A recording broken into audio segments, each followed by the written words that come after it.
At our annual Thanksgiving dinner, my mother, Martha, tapped her crystal wine glass with a silver fork. The sharp ding cut through the chatter. She smiled, that specific, bright smile she always saved for moments when she wanted the whole room to look at my younger sister, Chloe.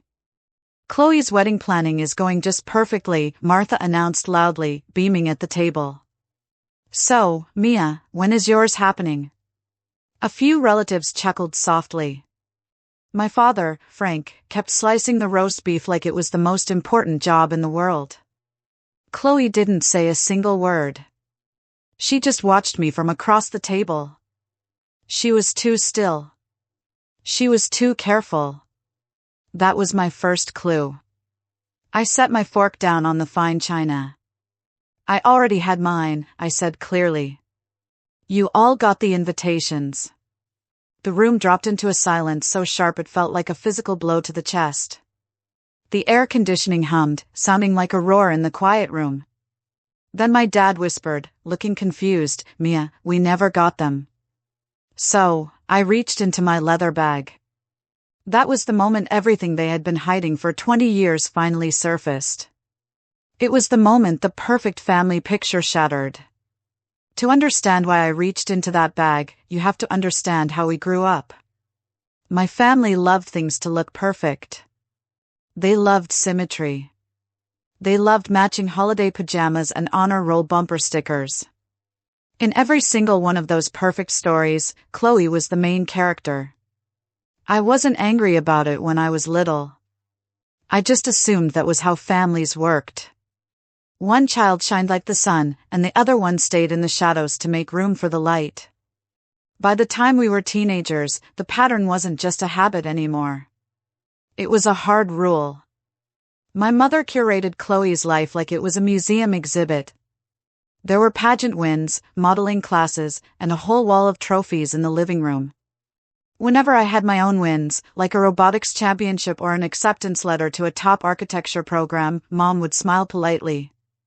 Then, she would ask me to move out of the frame because she needed better lighting to take a photo of Chloe's new outfit. I didn't fight back then. I adapted. I got very good at watching and surviving quietly. But I promised myself I wouldn't live in that shadow forever. Moving to Chicago changed everything for me. Moving 5 hours away from my job in architectural restoration wasn't just about a career. It was about breathing fresh air. I built a real life there. I chose a loft apartment with exposed brick and tall windows. I had stacks of blueprints everywhere. My shirt smelled like the cinnamon tea Leo brewed every morning. My job involved saving old, beautiful buildings. It might not have impressed the high society people my mother wanted to please, but it mattered to me. It made sense. Then there was Leo. He saw me in ways my own family never even tried to. He listened when I spoke. He paid attention to the small details. He remembered that I hated cilantro and loved old jazz records. His family noticed me, too. Not because I performed for them, but because they actually cared. The first time his mother, Alice, hugged me, she didn't let go immediately. My mother always hugged like she was checking a box on a list. Alice held me like I was her own daughter. Leo's dad, George, asked about my blueprints. They were present. That was new. When Leo proposed on a snowy Tuesday evening in February, right in our living room, I said yes without a second thought. We didn't want a massive production. We didn't want the stress. We chose a historic garden in August. We invited the people who truly knew us. We kept everything simple, elegant, and real. The only thing I wished for, quietly and stubbornly, was for my parents and Chloe to be there. I just wanted them to choose me, just this once. I designed the invitations myself using heavy cream paper and gold ink. I had them printed months in advance. I mailed them with signature-required delivery. I did this because I knew my family had a bad habit of losing things that weren't about them. I triple-checked the address of my childhood home. I refreshed the tracking numbers on my laptop like it was a daily ritual. When the screen finally showed delivered, I let myself breathe. I thought it was done. Then, the silence came. No calls. No texts. Not even a thumbs up in the family group chat. Weeks passed. Then months passed. The August wedding date came and went. Still, there was absolutely nothing. I told myself 100 different stories to keep from facing the ugly truth. Maybe the mail got mixed up at the post office. Maybe they were planning a huge surprise party for me. Maybe they were just waiting for the right moment to call. But deep down, a colder thought started to grow in my mind. Someone didn't want those invitations to be seen. I didn't know how right I was until that Thanksgiving night. The silence after the wedding didn't just sit there. It expanded. It seeped into every corner of my life like water from a burst pipe. At first, I waited. People get busy, I told myself. They will call. They have to call. But the quiet turned into something heavier. It felt intentional. I tried to reach out. A call to my mother went straight to voicemail. A text to my father got a generic busy, call you later reply. He never called later. The group chat, the one we had used for years, went dead. I wasn't removed loudly. I was just erased quietly. One night, while drying dishes, I mentioned it to Leo. I tried to sound casual, but my voice shook. Maybe it's a technical glitch, I said. Leo dried his hands and looked at me with sad eyes. Mia, he asked gently, did they ever respond to the invites at all? I shook my head. Not even once. He didn't get angry. He didn't push. He just said, let's check the digital logs. He was an IT specialist, so he helped me navigate through the family email server logs. I had set up that email for my parents years ago, so I still had admin access. And there it was. The access logs for the family email account. My digital save the date had been opened. Then, it was deleted. Then, it was permanently erased from the trash folder. The timestamp was undeniable. It wasn't a glitch. It wasn't forgetfulness. Someone had gone out of their way to make sure no one saw my messages. The worst part was that I already knew who did it. I could picture Chloe standing in the kitchen, scrolling through the iPad, controlling the flow of information like a dictator. Chloe had always been the gatekeeper. She was the one mom trusted with her social calendar. She was the one dad asked to sort the mail. She was the one who screened calls and decided what was worth interrupting dinner for. If something passed through that house, it passed through Chloe's hands first. The more I thought about it, the more the pieces clicked together. It made my stomach burn with nausea. Chloe was preparing for her own massive December wedding. She was planning for 400 guests, a designer ball gown, and magazine photographers. Her entire identity revolved around being the bride of the year. My wedding, even though it was small and quiet, happened in August. That was 4 months before hers. It had the potential to draw attention away from her build-up. And Chloe never shared attention. If you have ever felt invisible in your own house, or felt like someone was dimming your light, share this story with someone who understands. You are not alone. Still, I needed physical proof before I confronted them. So, I pulled up the postal tracking receipts. I had saved screenshots of the delivery confirmation for the package containing the 4 invites. It listed my name as the sender and their address as the destination. It showed the signature at the bottom. One signature. I recognized it immediately. It was Chloe's. I stared at the looping curl of her C and felt my throat tighten. She hadn't just forgotten. She hadn't just misplaced them. She intercepted them. She signed for my wedding invitations and threw them away. She made sure nobody saw them. Leo touched my arm gently. Mia, what do you want to do? I didn't have an answer right away. Anger would have been easier. Screaming would have made sense. But what I felt was something deeper. It was a sharp, old wound ripping open again. What do you do when the people you love choose not to see you? Thanksgiving was coming up in 2 weeks. I almost skipped it. I almost let them keep pretending I didn't exist. But pretending was what built this mess. So, I made a choice. I went, and I carried the evidence with me. Thanksgiving always looked perfect from the outside. The driveway was swept, the wreath was centered, and the windows glowed. But the moment I stepped through the front door, I felt it.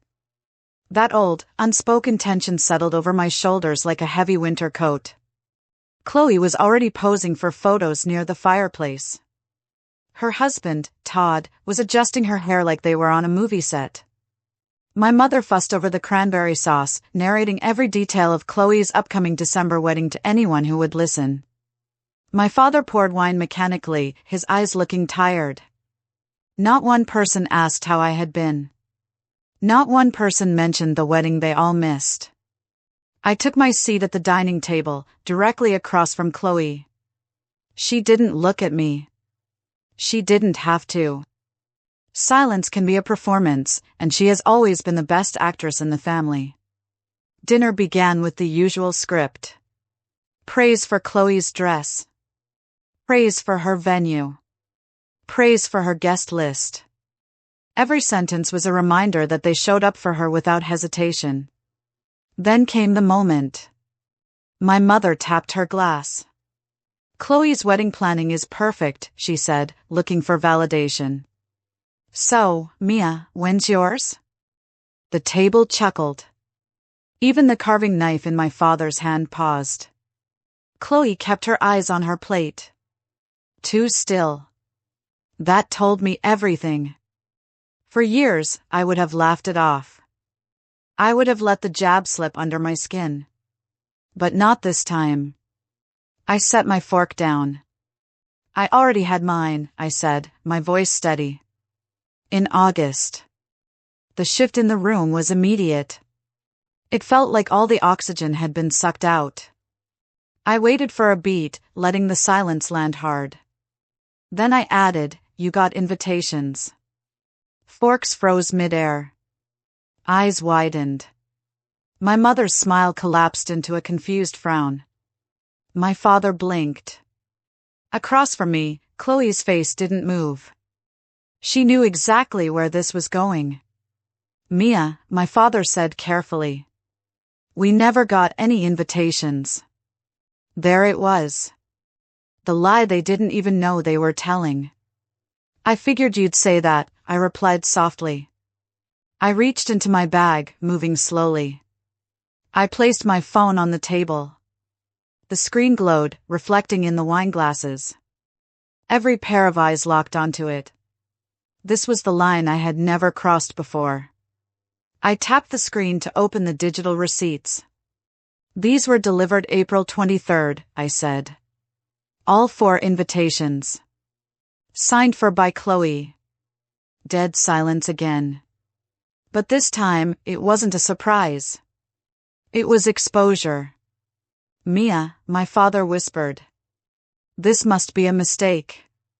It's not, I said, swiping to the next image. This is the tracking log from the Postal Service. Priority mail. Signature required. All confirmed. All delivered. I paused, looking at my sister. And all intercepted. My mother shook her head. No. That makes no sense. Chloe would never do that. Stop, I said gently. You keep saying what Chloe wouldn't do. You never look at what she actually does. Hit the like button if you think the truth always comes out eventually, no matter how deep it is buried. That landed. My mother froze. Todd finally spoke, his voice low and confused. Chloe, did you sign for these? Chloe blinked rapidly. She looked like a computer trying to reboot. I don't remember, she stammered. Sometimes I grabbed the mail. But I didn't see any invitations. I stayed quiet. I let her lie in the air. My father stared hard at Chloe. You didn't see a package from your sister? Knowing she was engaged? It's not my job to track everyone's mail. Chloe snapped. It was the first crack in her mask. My mother reached toward her. Sweetheart, no. Let her talk, I said. She's been talking for years. I swiped to the last screenshot. This, I said, is the activity log for the family email. The digital announcement I sent was opened from this house, then deleted immediately. My father's jaw tightened. Who has access? Everyone knew. Chloe finally broke. I didn't delete anything, she yelled. Then why does it show your iPad's device ID? I asked. Chloe's mouth opened and closed. Why are you attacking me? She cried. I'm not attacking you, I said. I'm showing you what you did. My mother exhaled harshly. Why would Chloe hide your invitations? Why would she sabotage your wedding? Why? I repeated. Because my wedding was in August. Hers is in December. I looked directly at Chloe. Because you didn't want anyone talking about mine before yours. Chloe flinched. That's insane, she hissed. You always make me look bad. No, I said. You did that yourself. Todd stood up, his chair scraping the floor. Chloe, is this true? She stared at her napkin, tears forming. Everyone always thinks Mia is so innocent, she sobbed. She ruins nothing. She just exists and makes everyone feel guilty. Guilty for what? I asked softly. For making you feel small? I leaned back. So you hid my wedding because it didn't compete with your 400 guests? We didn't know, my father said desperately. If we had known, we would have come. You would have come, I finished for him. After years of missing every milestone? After ensuring Chloe's needs always came first? My mother's face twisted. You can't put all that on us. We did our best. No, I said. You did your best for Chloe. For me, you did the bare minimum. Chloe sat down abruptly, defeated. I stood up slowly. I didn't lose my family tonight, I said. I just stopped pretending I had one. My mother gasped. Mia, don't say that. I'm done begging for a place at this table, I said. I'm done accepting your silence. I picked up my coat. I heard Chloe sobbing. I heard my mother whispering my name. I heard my father say, we should have checked. But their regret wasn't my problem anymore. I opened the front door. The cold Chicago wind rushed in. You didn't miss my wedding, I said, looking back one last time. You chose not to see it. I stepped out and closed the door. A clean, final line drawn. Leo was waiting in the car, the engine running to keep the heat on. He saw my face and didn't ask a single question. He just unlocked the door. The next morning, his parents, George and Alice, came over for breakfast. There was no drama. Just warm pancakes and real conversation. Alice squeezed my hand and said, You are family here. Because you matter. A week later, Chloe sent a long email blaming stress and her anxiety. I read it, but I didn't reply. My dad eventually found one of the invites. It was buried in a storage box in the garage, right where Chloe had hidden it. He mailed it to me quietly. That was his apology. My mother never reached out. And for the first time, her absence didn't hurt. I used to believe family was something you protected at all costs. But sitting in my quiet, happy home with Leo, I understood the truth. Family is who shows up. It is who stays. Sometimes the bravest thing you can do is walk away from people who never learned how to hold you. Subscribe to the channel for more stories about finding your voice.